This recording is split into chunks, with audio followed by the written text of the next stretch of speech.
Sinuspinde ang isang marshal ng Department of Justice sa Cebu City.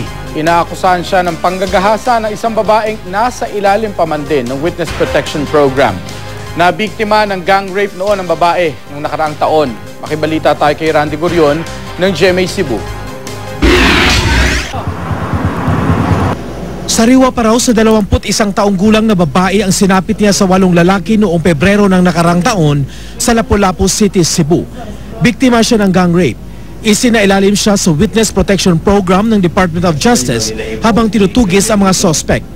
Pero hindi niya raw inakala na ang inasahan niyang magbibigay sa kanya ng proteksyon, magpapalala sa kanyang trauma.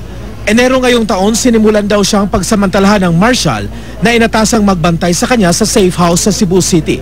Ilang beses daw itong naulit sa loob ng 3 buwan. Nakilala lang daw niya ang marshal sa alias na Belly. Ngayong Hulyo lang daw siya nagkaroon ng lakas na loob na magsumbong sa pulis matapos ang voluntaryo niyang pag-alis sa Witness Protection Program. Kasunod nito nakatanggap daw siya ng mga death threat. Ay unidentified nga caller lang daw pero wa siya kaila. Nakikipag-ugnayan na raw ang Women's Desk ng Guadalupe Police sa DOJ sa Cebu. Hawak na raw ng DOJ Regional Witness Protection Program ang suspect. Sinuspindi na raw nila ang marshal habang patuloy ang investigasyon pero hindi muna nila binigay ang identity nito.